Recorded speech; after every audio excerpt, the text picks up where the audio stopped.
اللہم عافنی فی بادانی، یہ جو دعا ہے نا، اس کے اندر نبی اکرم صلی اللہ علیہ وسلم نے 3 چیزیں مانگی ہیں، اور انسان اس دنیا والی زندگی میں اگر سب سے بڑی نعمت اللہ سے مانگنا چاہتا ہے نا، حضور نے فرمایا کہ اس کو چاہیے کہ اللہ سے عافیت مانگے۔ عافیت یہ سب سے بڑی نعمت ہے۔ چنانچہ آپ علیہ السلام نے یہاں پر اسی بات کو ارشاد فرمایا ہے، اللہم عافنی فی بادانی، یا اللہ سب سے پہلے یہ جو میرا پورا جسم ہے نا، میرے پورے جسم کو ہی عافیت عطا فرما دے۔ اس میں ساری چیزیں آ جاتی ہیں جن کا تعلق انسان کے ظاہری جسم کے ساتھ ہے، وہ بھی آ جاتی ہیں،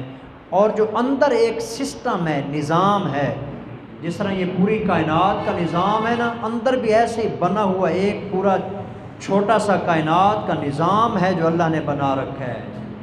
یہ سارا بدن اس کے اندر آ جاتا ہے کہ یا اللہ جو میرے جسم کے ظاہر کے ساتھ متعلق چیزیں ہیں اور میرے جسم کے اندر کے ساتھ جو چیزیں متعلق ہیں، یا اللہ ان سب کو عافیت عطا فرما دے۔ ایک چیز جی دیکھیں، اب اس کے اندر آنکھیں بھی آ گئی ہیں، اس میں کان بھی آ گئے ہیں، لیکن نبی اکرم صلی اللہ علیہ وسلم نے اگلے جملے میں ارشاد فرمایا، اللہم عافنی فی سمعی، اے اللہ تو میرے کانوں کو بھی عافیت عطا فرما دے، کان خراب نہ ہو جائیں، کان کے اندر درد ہو جاتا ہے، کان کے اندر سے وہ پیپ بہنا شروع ہو جاتی ہے، بعض اوقات خون نکلنا شروع ہو جاتا ہے، کوئی سی تکلیف اور بیماری ہے جو بن جاتی ہے، آپ علیہ السلام نے فرمایا کہ یا اللہ میرے کانوں کو بھی سلامتی عطا فرما دے، میرے کانوں کو بھی صحت و عافیت عطا فرما دے۔ آج کے سبق میں جو سب سے اہم ترین جملہ ہے جی یہ ہے وَبَصَرِی، بصر آنکھ کو کہا جاتا ہے، بینائی۔ اللہم عافنی فی سمعی وَبَصَرِی، یا اللہ تو میرے کانوں کو بھی سلامتی عطا فرما، اور اللہ تو میری آنکھوں کو بھی سلامتی عطا فرما۔ تو یہ جملہ نیت کر کے اپنے لیے بھی دعا مانگتے ہوئے، اسی طرح اپنے گھر والوں کے لیے، بچوں کے لیے، بلکہ میں تو گزارش کروں گا، آج کل یہ زیادہ وبا بچوں میں پھیلی ہوئی ہے،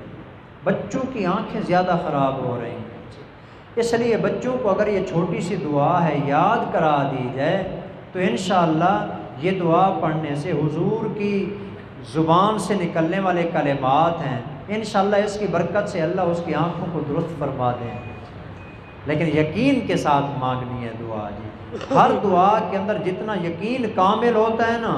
اللہ اتنا ہی اس میں تاثیر جلدی پیدا فرماتے ہیں۔ آخری جملہ ہے لا الہ الا انت،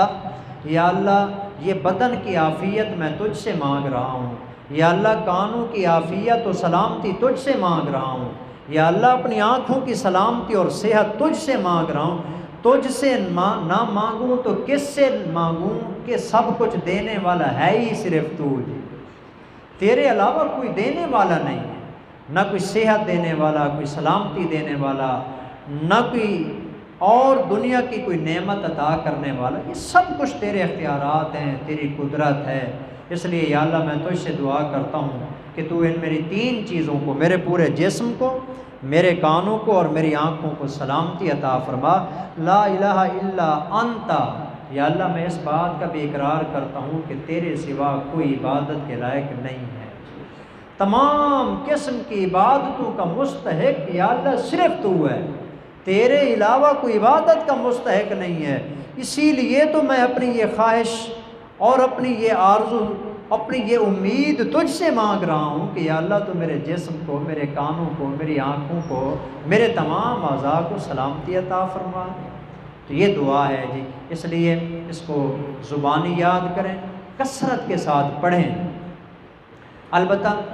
کچھ دنوں کے لیے، جیسے آج کل جب تک یہ وبا چل رہی ہے، رب جعلنی والی جو دعا ہے نا نماز کے اندر، وہ پڑھنے کے بعد یہ دعا پڑھا کریں گے، رب جعلنی بھی پڑھیں، اس کے ساتھ اس کو بھی شامل کر دیں، انشاءاللہ اس کی تاثیر اور زیادہ ہو جائے گی۔ بلکہ صحابہ کرام کے بارے میں آتا ہے، صحابہ کرام اور جو بعد میں آنے والے تابعین تھے نا، وہ ہر چیز ہی اپنے رب سے مانگتے تھے اور نماز میں مانگتے تھے، حتیٰ کہ نمک جو آٹے میں ڈالا جاتا ہے نا، اگر کسی کے گھر میں یہ بھی نہ ہوتا نا، وہ آ کے نماز پڑھتا تھا، کہتا تھا یا اللہ آٹے میں ڈالنے کے لیے نمک نہیں ہے، نمک عطا فرما دے۔